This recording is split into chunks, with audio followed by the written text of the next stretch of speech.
Hi, I'm Ray with another podcast episode, this time all about dreams. Now they say that we all dream, but not everyone remembers dreams. I remember some. I can't remember all. Sometimes I wake up and I'm in the middle of a dream and I kind of remember it just for a minute or two and then it disappears. It's faded away. It's most peculiar. My dreams are always vivid. In fact, a lot of them are nightmares, absolute nightmares. They say that people dream about falling, about having teeth pulled out. I've never had that sort of dream. All the sort of common dreams that people are supposed to have, I don't have. My dreams are often where I'm in a building, a very old large building, perhaps an old warehouse or falling apart type office block, all empty, windows smashed, and I can't find my way out. Wherever I go, I can't get out. I had one the other day. It was a scrap metal merchant. Goodness knows why. I've got no connection with scrap metal at all. But I was in this sort of warehouse place. I eventually came out into a yard where there was a chap with a crane and he was sort of smashing up old cars and things like that. But there were a gang of sort of yobs there and they came over to me, what do you want? What are you doing here? And it was quite frightening. And I just said, sorry, I'm lost. And I went back into the sort of the warehouse complex, I suppose. And wherever I went in there, I couldn't find my way out. Most peculiar. Back in the late 1960s, probably early 70s, I met a girl. Well, actually, I met loads of girls. But this one in particular, she stood out. She stood out from the crowd, as far as dreams were concerned anyway. We'd been going out together for a couple of weeks, and she said, you're going to win some money. And I said, I doubt it. I don't gamble. I don't do the horses. I don't do the football pools. Do you remember the football pools? My dad used to do those, never won a penny. Everyone did the football pools, didn't they? People used to say, when the pools come in, I'll be all right. No one ever, as far as I know anyway, no one ever won the football pools. I suppose some people must have done. But everyone did. Who was it? Was it Horace Batchelor? He had his own perm or something, or way of doing it. And if you paid him half a crown or 5 bob or something, he'd tell you how to win the pools. Was it Horace Batchelor? I'm sure all you oldies out there, I can call you oldies because I am. I'm sure you'll email me and put me right there. But anyway, I said to her, her name was Heidi. I said, Heidi, I don't do any gambling. I don't do anything. She said, I don't know, but you're going to win some money. After another week or so, I was amazed. I won £100 on the premium bonds. I'd forgotten I had £10 worth of premium bonds. I don't know where someone must have given it to me as a birthday present or something. I didn't ever buy any, but I had £10 worth of premium bonds and I won £100. And when I told her, she wasn't at all surprised. She said, there you are, I told you. And I said, but how did you know? And she had a dream. She said, I had a dream and you won some money in my dream. And she said, my dreams often come true. And she said, they have done ever since I was a child. Not every dream, but a lot of my dreams, they come true. I thought that can't be coincidence because it's a bit of a long shot, isn't it? You're going to win some money. And then within a week or two, I actually did. I don't know. I didn't know what to think at that stage. I thought perhaps it's a lucky guess. It seemed a little bit far-fetched for a lucky guess. But anyway, I left it at that. I got my £100 and I took her out for a meal. Sometime later, she said to me, you're going to change your car. And I said, I've got no plans to change my car at all. No, I had a dream. You're going to change your car. Won't be a brand new one, but you're going to buy another car. So I just went along with it. I thought, we'll see. She was right last time, so I won't argue with her. And would you believe it? Stone the crows. A week or two later, I was talking to a friend of mine, and he said, I'm going to get a van. I need a van. He was self-employed. He said, I need a van. My car's no good for work. He had an MG Magnet, Farina style. Lovely car. And I rather liked the look of it. I said, what do you want for it? And he told me. I said to him, it's rather cheap, isn't it? He said, the thing is, I've borrowed the money from my parents to buy the van. I've already got the van. I've got to pay them back.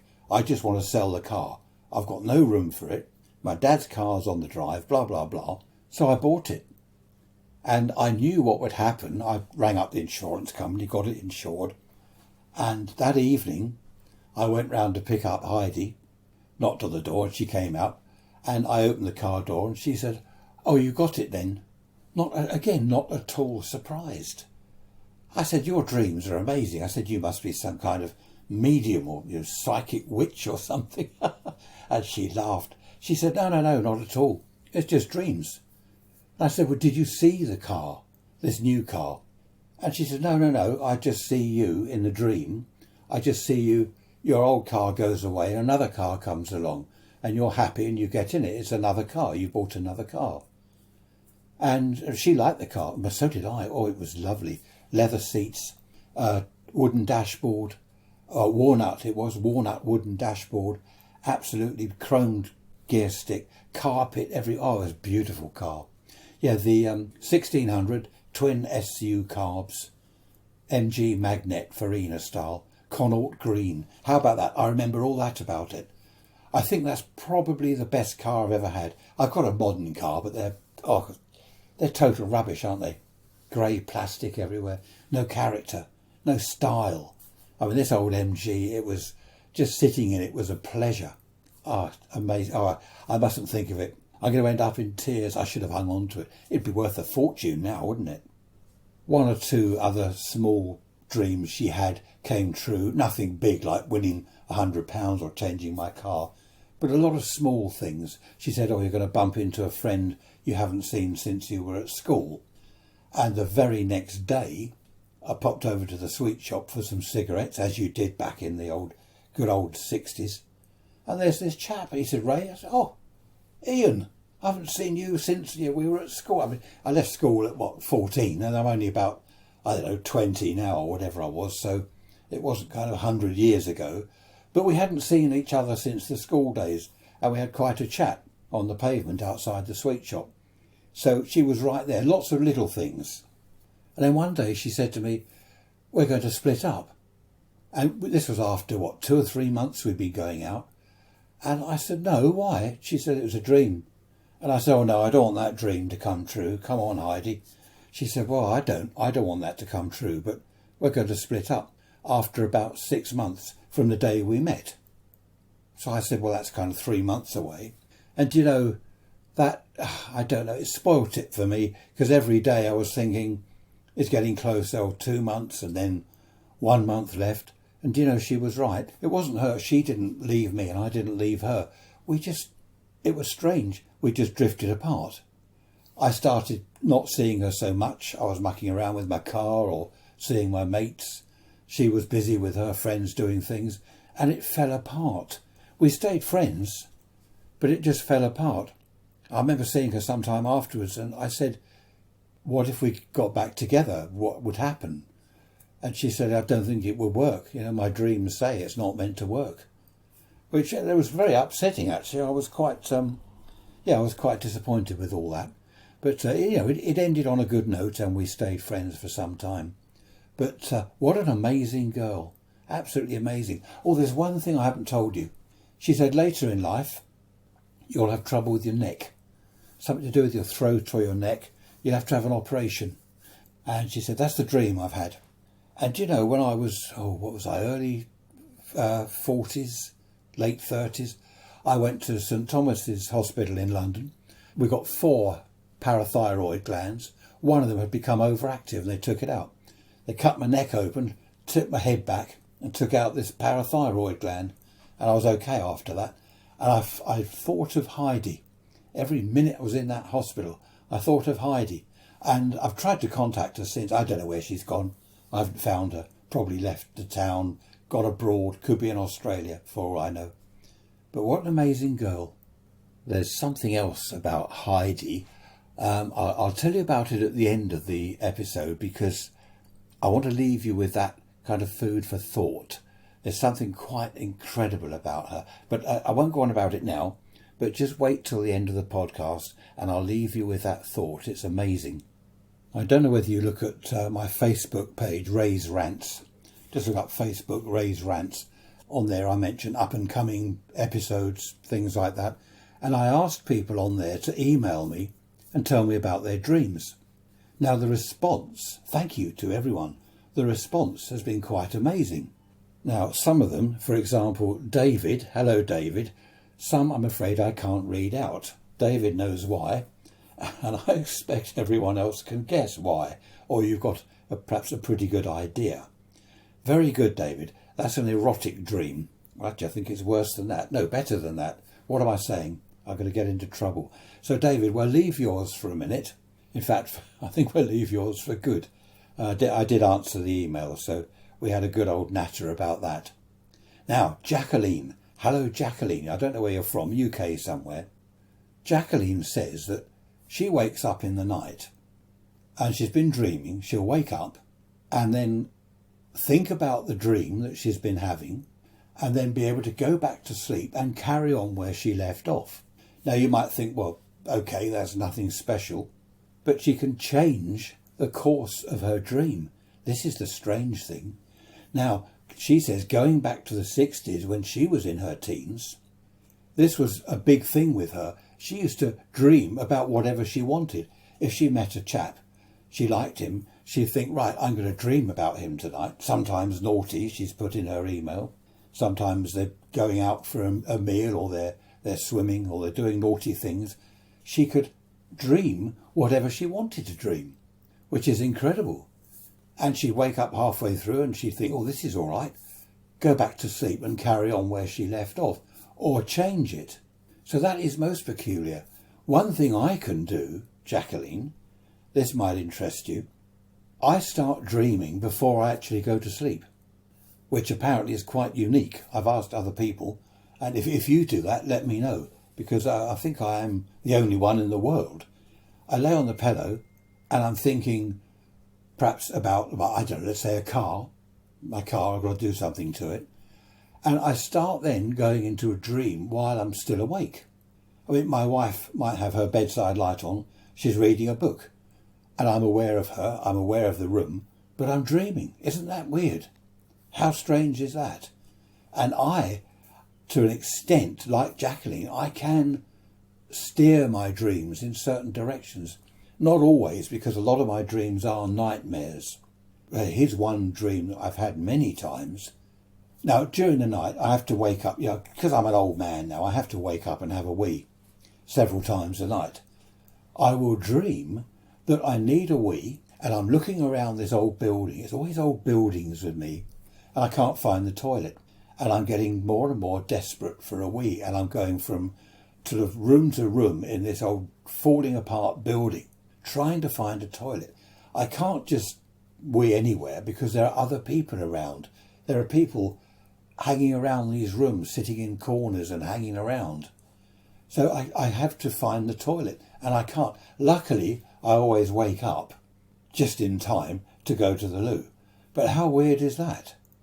I expect there are some psychoanalysts out there listening to this, thinking, I know what that is. Yeah, bad childhood. What is it? It's always childhood problems come out in later life in dreams. I don't know what it is. My childhood was fantastic, so I don't know what it is. The needing the loo dream is probably that my body is telling my brain, or my brain tells me that I need the loo. That's why I start dreaming about it. I don't know. But that's interesting. Thanks, Jacqueline, for that. Now, another email here. Let's hang on, where is it? Let me find it. Here we are. This is from Terry from the UK again.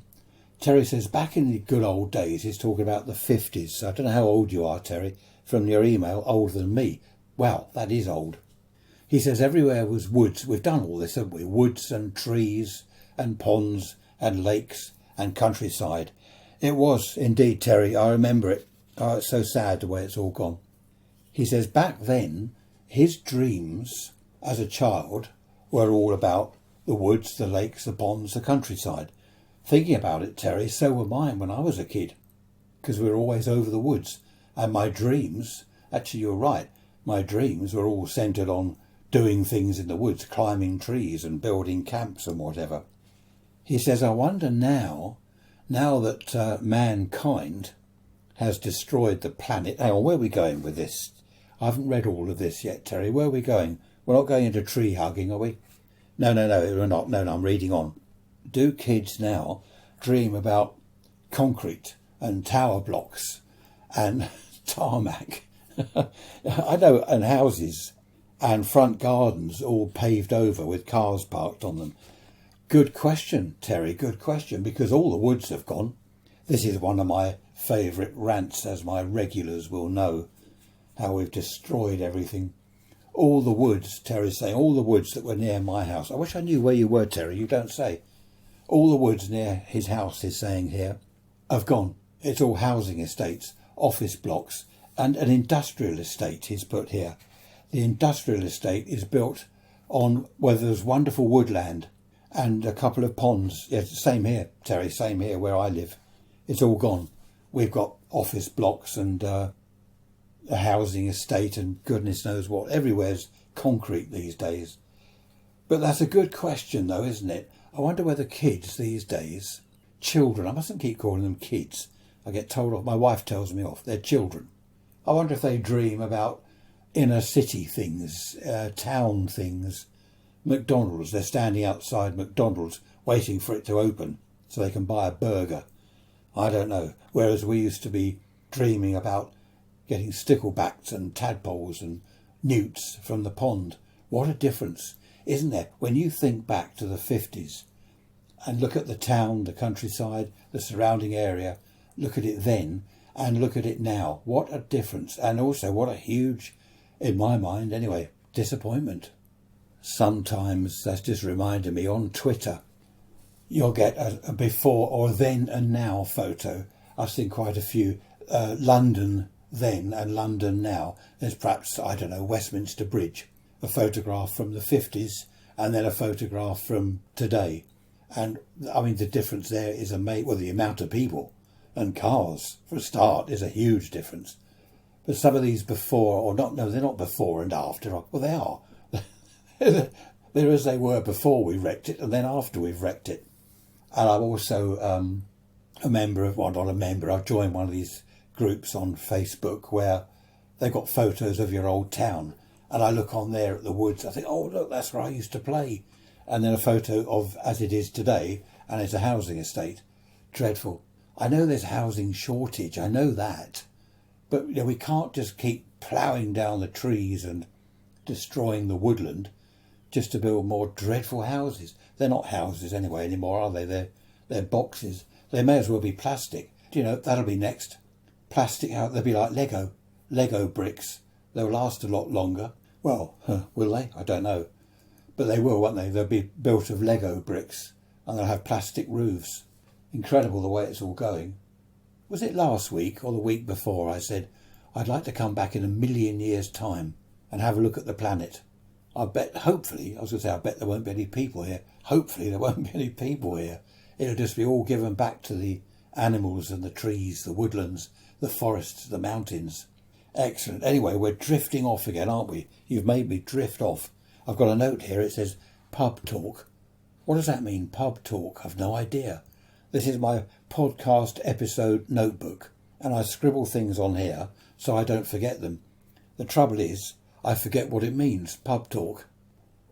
I've just remembered, before we go back to dreams, in the 1950s they built houses. Obviously, they were saying they build houses now. They built houses in the 40s. Yeah, it's a daft thing to say. What I mean is, they built houses like they do now without thinking about the future. So they build on a bit of land. A builder will say, look at that land, I'll have that land, I can get a few hundred houses on that and make a few £1,000,000 out of it. Which is great, we need housing, we needed housing back then, because people tend to breed. Have you noticed that? They'll have babies. Those babies grow up and they need a house.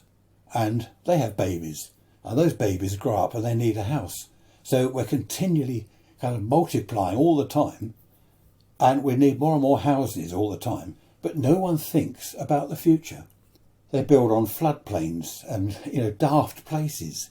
Farmland. Well, do they? I mean, they say they don't, but I think they do. Of course, now, with Brexit and we've left the EU, farmers and people are saying, oh, we need to grow more of our own food so we don't have to import it. Well, the trouble is it's not funny, half the decent land has got houses on it. You can't really grow carrots there now. There's houses there. But actually there is a lot of farmland. There's still a lot around, but it's got to be obviously organised properly, managed properly. Did I tell you? I didn't, did I? I forgot to tell you. I'm retiring. You know, I restore and repair vintage radios. You know, the old valve radios from the 1940s. Well, I've only got another 6 weeks. End of February, I retire.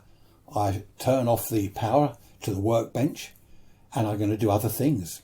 I've still got my amateur radio hobby, so I shall carry on with that. And I'll keep the workbench, obviously, for my own bits and pieces that I do. But I'll be able to do other things. I'll be able to go for country walks. Now, how about that? In the woods and the forest, we have got woods round here. They haven't built on everything yet. They've probably got their eye on the local woods, these builders. But there are some woods left. And I want to enjoy some country walks and walks through the forest and the woods. Look at the wildlife, the ponds, the flowers. Oh, lovely. Before they build on them, because you know what happens. In the blink of an eye, what's that? Where's the woods gone? There's a house. Hang on. There's a housing estate. That wasn't there yesterday. Whole housing estates popped up. And there's kids everywhere and cars and toys and stuff all over the place and dustbins, carts going up and down and fumes everywhere. There we are, pollution. Anyway, let's get back to dream. I used to dream as a kid about having a house. Not as a kid, as a teenager, I suppose. I used to have dreams about one day I'll be married and I'll have kids and a mortgage and lots of bills. Actually, they weren't dreams, they were nightmares. Just done a quick count up of the emails I cannot read out because they are dreams of a certain nature. Do you know, I have 3 from gentlemen and I have 8 from ladies. How about that? The naughty dreams, there's 8 to 3, ladies to men. So you ladies, I don't know what you... Goodness me, what are you like? Let me see if I can find... Actually, I have got the clean ones here. The others, I've moved well over to one side because I don't want to accidentally start reading out things. You'd like that though, wouldn't you? I bet you're all saying, oh, go on, read out the naughty ones. You're probably wondering why there are only 8 from ladies and 3 from men. These are the... these are the absolutely, really, really bad ones. A lot of them are bad. A lot of dreams that men and women have seem to be pretty erotic, but these few that I've singled out are ultra bad. Good, I was shocked. I mean, you know, I've led a sheltered life. I was absolutely shocked. Where's that one? Here we are, Nikki. Hello, Nikki, from the UK. I know your hometown because you've put it here. I'm not going to mention that. Right, Nikki. Moving on. I haven't. Now let's put that aside. I mustn't read the wrong one. Okay, here we are. Paul. Hello, Paul. Paul says he used to dream that he was out to sea in a boat, in a ship. He was always out to sea. This is when he was a child. And he was never interested in the beach. He lived in the countryside, but he was always having these dreams of being out at sea somewhere.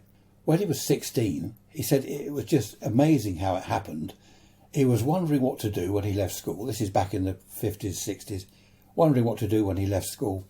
He joined the Navy. He said it all fell into place. A friend of his from school was signing up, joining the Navy. Told Paul all about it. Paul went along to find out more, and before he knew it, he'd signed up. That was it. He joined the Navy.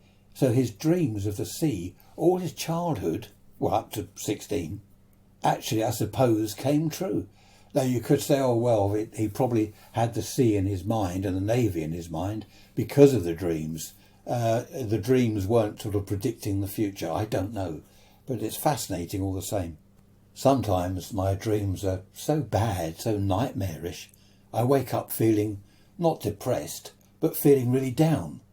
I look around the room. I was okay, it was only a dream. But in the dream, I got really down, you know. I wonder if you know what I mean. And then I can remain like that for possibly into the next day. I can feel really down because of the dream. I've forgotten the dream by now, or I never could remember it. But something was so bad in the dream, it put me in not a depressed mood, but in a low sort of mood.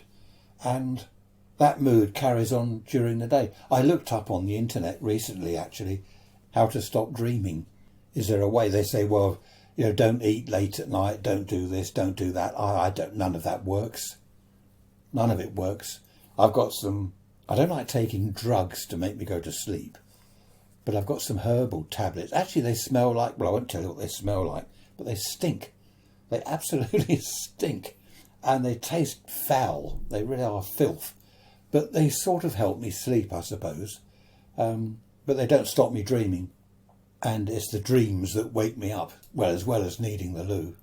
There's very little known about dreams. I've been looking up on the internet, as I said, not only about dreams, but about sleep. And they say that scientists don't understand it, even today with all the equipment they can attach to people's bodies. They can see the changes when someone goes to sleep, but they don't know what it's all about. It's quite interesting, isn't it? Sleep. What is it? I was watching David Attenborough the other day, as I always do. You know that, don't you? I'm always watching David Attenborough. And there was a frog. Now, he lives up north somewhere where there's ice, Arctic or something. And he froze in the winter. He froze. When animals hibernate, their hearts still go, don't they? And they still kind of breathe or whatever. Do you know frogs breathe through their skin? I didn't know that. Anyway, this frog was frozen solid. His blood froze and his heart stopped. And it was like a miracle. Was it cryogenics or something they were saying? This frog, once he started to thaw out after months of being a solid block of ice, his heart started. His blood thawed, his heart started. He started to breathe and hopped around. Now, how amazing is that? Now, I know we don't understand sleep, but how on earth do animals or frogs do that? Imagine that would be quite handy, actually, wouldn't it? Think, hang on, November, December, it's getting a bit chilly. I'm going to sleep. Wake me up in May when the sun's out. You wouldn't need heating in the house because you could just freeze. Miss the whole winter. No, I wouldn't want to do that. Don't want to miss the seasons. Mind you, it's beginning to drag on a bit now. We've got floods now up in the middle of England, up northern England, wherever. Is it Yorkshire? I can't remember where. There's floods. Poor people up there, they've got floods. Dreadful. At least down here on the south coast, we get rain, but we don't get flooded. But how about that? Imagine that frog, frozen solid, and his heart stops. Everything must stop. The breathing stops. And then when it warms up, he wakes up. Incredible. There have been all sorts of films made about dreams, haven't there? What was it? I don't watch films, really. A Nightmare on Elm Street. Wasn't that about a bunch of teenagers, teenagers, they dreamed that they'd been murdered or something, and they were in real life. I suppose dreams, the subject, is a great thing for fiction writers, isn't it? Because I suppose you can kind of do what you like. It's fiction, it's dreams, so it's all believable. I don't know. I don't watch film. I don't like films like that. There was one on TV the other day, something about this woman was in a dream and her kids were being killed. She wanted to wake up to get out of this dream. She wanted to wake up and she couldn't wake up. So, of course, the dream went on. My wife was watching. I was sort of half looking at the telly while doing something on the iPad, answering emails, I think. So, yeah, load of, it's good stuff, isn't it, for fiction, dreams. Now, Jerry here, where are you, Jerry, UK, he says that he reckons dreams are predictions of the future. I always thought that they were just your brain kind of going mad. Well, not mad, but, going weird at night, doing weird things at night.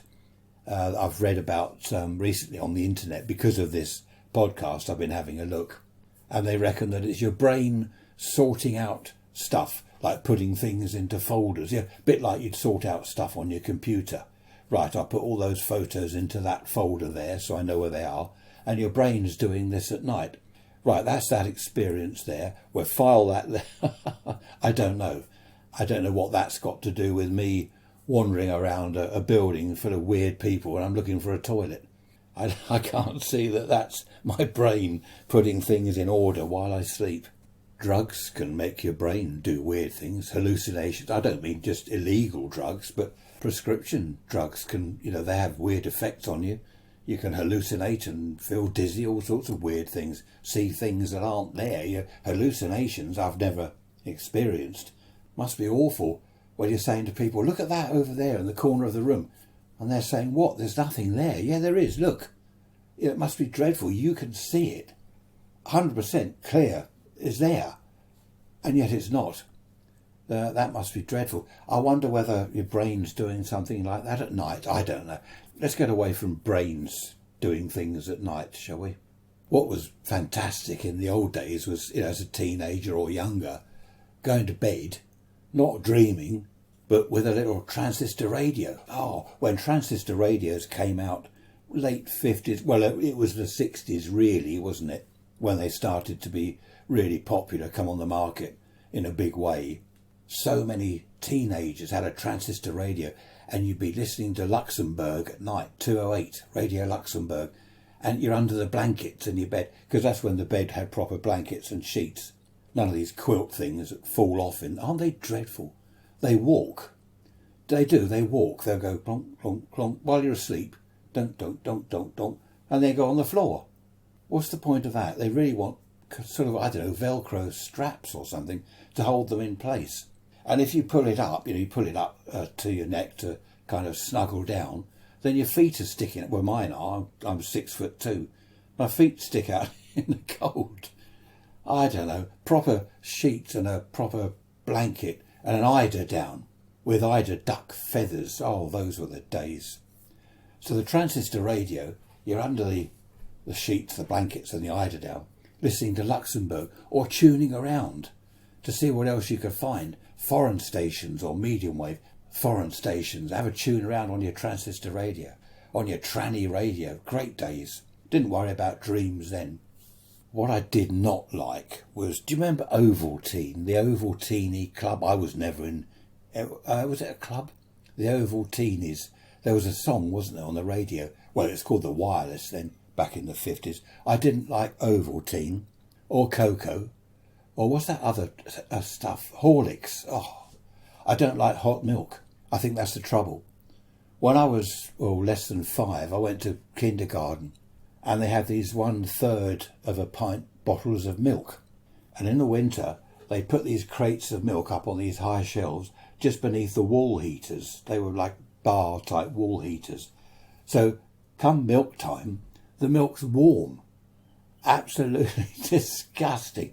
That's what put me off hot milk. And my grandmother used to make herself coffee, instant coffee, Nescafe stuff out of a tin, and she'd boil this milk and pour it into, and the skin on the milk would go in.